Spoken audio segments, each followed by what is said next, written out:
Communist model అంటే ఒక ఫ్యాక్టరీలో ఉత్పత్తి అయ్యే వస్తువులను ప్రభుత్వం కంట్రోల్ చేసేది. ఏది ఉత్పత్తి కావాలి, ఎంత ఉత్పత్తి కావాలో కూడా ప్రభుత్వమే డిసైడ్ చేసేది. అప్పట్లో చైనా కూడా కమ్యూనిస్ట్ బిజినెస్ మోడల్నే ఫాలో అయ్యేది. కానీ ఎర్లీ 1980sలో డెన్ జియాంగ్పింగ్ చైనాలో హైబ్రిడ్ మోడల్ను తీసుకొచ్చాడు. చైనా బిజినెస్ను క్యాపిటలిస్టిక్ చేశాడు. చైనా పాలిటిక్స్ను మాత్రం కమ్యూనిస్ట్గానే ఉంచాడు. డెంగ్ జియాంగ్పింగ్ను the architect of Chinese economy అని పిలుస్తారు.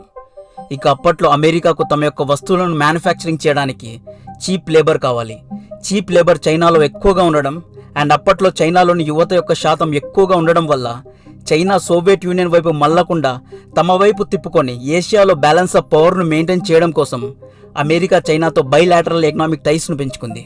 అమెరికా చైనాలో ఇన్వెస్ట్ చేయడం మొదలుపెట్టింది. అమెరికా చేసిన తప్పు తమ ఇన్వెస్ట్మెంట్స్ అన్నిటినీ చైనాలోనే చేయడం, తన దగ్గర ఉన్న యాపిల్స్ అన్నిటినీ ఒకే బాస్కెట్లో వేయడం. దీనివల్ల ఏమైంది? చైనా చాలా ఫాస్ట్గా గ్రో అవ్వసాగింది. ఎంతలా అంటే అమెరికానే బీట్ చేసేంతలా ఎదిగింది. 1980sలో చైనా తీసుకున్న నిర్ణయాలు, చైనా చేసిన స్నేహాలు చైనాను ఈ స్థాయికి తీసుకొచ్చాయి. మీకేమనిపిస్తుంది? 1980sలో చైనాకు వచ్చిన అవకాశం ఇప్పుడు 21st centuryలో ఇండియాకు వచ్చింది అనిపిస్తోందా? ఎస్, ఇప్పుడు ఇండియాకు కూడా సూపర్ పవర్ అయ్యే టైం వచ్చింది. ఇప్పుడు ఇండియాలో హయ్యెస్ట్ యంగర్ పాపులేషన్ ఉన్నారు. ప్రపంచంలో పెరుగుతున్న చైనీస్ హెజ్మోనీను తగ్గించడానికి అమెరికా, యూరోప్, జపాన్ వంటి దేశాలు ఇండియా వైపు చూస్తున్నాయి. ఇండియాకు ఇన్వెస్ట్మెంట్స్ వస్తున్నాయి, మ్యానుఫ్యాక్చరింగ్ జరుగుతోంది. కానీ మ్యానుఫ్యాక్చర్ చేసిన వస్తువులను డెవలపింగ్ కంట్రీస్ అయిన ఆఫ్రికా దేశాలకు, మిడిల్ ఈస్ట్, యూరోప్ వంటి దేశాలకు ట్రాన్స్పోర్ట్ చేయడానికి ట్రేడ్ కనెక్టివిటీ కూడా కావాలి.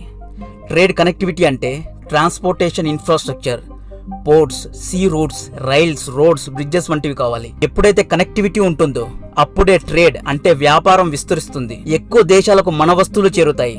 ఎప్పుడైతే వ్యాపారం జరుగుతుందో అప్పుడే దేశం ప్రాస్పర్ అంటే అభివృద్ధి చెందుతుంది. ఎప్పుడైతే దేశం ఆర్థికంగా అభివృద్ధి చెందుతుందో అప్పుడే మిలిటరీ సామర్థ్యం పెరుగుతుంది. మిలిటరీ శక్తి ఉంటే శాంతి కూడా లభిస్తుంది. మిలిటరీ శక్తితో శాంతి ఎలా అనుకోవద్దు. మిలిటరీ పవర్ఫుల్గా ఉంటేనే మనం మన దేశాన్ని డిఫెండ్ చేసుకోగలం. దీనివల్ల శాంతి వస్తుందా రాదా? తప్పకుండా వస్తుంది. ఇవన్నీ ఒకటికొకటి interconnected. China belt and road initiative project ద్వారా తన ట్రేడ్ కనెక్టివిటీని మెరుగుపరుచుకుంటోంది. ఇక్కడ BRI ప్రాజెక్ట్ మ్యాప్ చూడండి, ప్రపంచంలోని అన్ని దేశాలను కనెక్ట్ చేస్తోంది.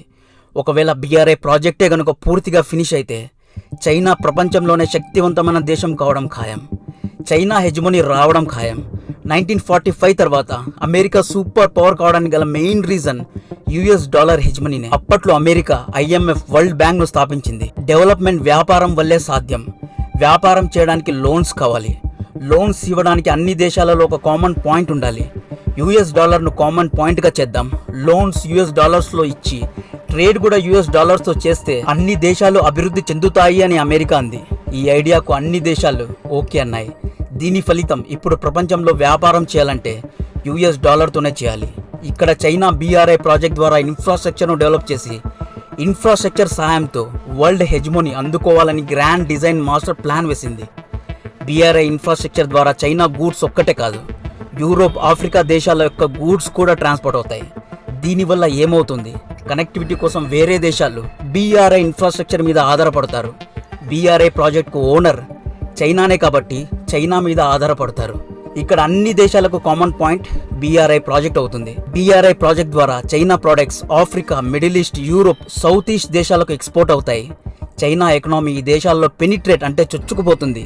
చైనా హెజ్మోనీ పెరుగుతుంది. చైనా చేస్తున్న BRI ప్రాజెక్ట్ వల్ల సమస్య ఏంటంటే చైనా పేద డెవలపింగ్ దేశాలను డెట్ ట్రాప్ అంటే అప్పుల ఊబిలో ముంచుతోంది. BRIను కౌంటర్ చేయడానికి అమెరికా స్ట్రాటజీ చూడండి. BRI ప్రాజెక్ట్ ద్వారా ఎన్నో డెవలపింగ్ కంట్రీస్ చైనాతో తీసుకున్న అప్పులను తీర్చలేక తాకట్టు దిశగా వెళ్తున్నాయి. ఇలాంటప్పుడు ఎందుకు మనం ఈ దేశాలకు సహాయపడకూడదు? ఎందుకు మనం ఈ దేశాలకు తక్కువ ఇంట్రెస్ట్లో లోన్స్ను ఇవ్వకూడదు? ఎందుకు ఈ దేశాలతో బెటర్ లింకేజెస్ను పెంచుకోకూడదని మొదలుపెట్టిన ఇనిషియేటివ్ పేరే బిల్డ్ బ్యాక్ వరల్డ్. ఈ ఇనిషియేటివ్ యొక్క ఐడియా ఇండియాకు నచ్చింది. ఇండియా దీనికి సపోర్ట్ చేసింది. ఈ ఇనిషియేటివ్ ముఖ్య లక్ష్యమే BRI ప్రాజెక్ట్ను కౌంటర్ చేయడం. దీంతోపాటు ఇండియా తమ వంతుగా చైనా BRI ప్రాజెక్టు కౌంటర్ ఇవ్వడానికి ఇండియా నార్త్ సౌత్ ట్రాన్స్పోర్ట్ కారిడార్ను డెవలప్ చేస్తోంది. ఈ ప్రాజెక్ట్ భారత్ను Iran, Afghanistan, central Asia, Russia, Europe దేశాలకు కనెక్ట్ చేస్తుంది. యాక్ట్ ఈస్ట్ పాలసీ ద్వారా ఇండియా ఆసియాన్ దేశాలతో కూడా వ్యాపార సంబంధాలు మెరుగుపరుచుకుంటోంది. కాలాదన్ మల్టీ మోడల్ ప్రాజెక్ట్ ద్వారా నార్త్ ఈస్ట్ రాష్ట్రాలను మియాన్మార్కు కనెక్ట్ చేస్తోంది. ఈ కాలాదన్ ప్రాజెక్ట్ ప్రత్యేకత by land, by river, by road మియాన్మార్కు కనెక్ట్ చేయడం. మియాన్మార్ నుండి థైలాండ్కు కనెక్ట్ చేస్తున్నాం. థాయిలాండ్ అనేది సౌత్ ఈస్ట్ దేశాలైన ఆసియాన్ దేశాలతో వ్యాపారం చేయడానికి ఒక గేట్వే లాగా పనిచేస్తుంది. అలాగే ఏషియా ఆఫ్రికా గ్రోత్ కారిడార్ ద్వారా ఆఫ్రికా దేశాల యొక్క మార్కెట్ను కూడా ట్యాప్ చేస్తున్నాం.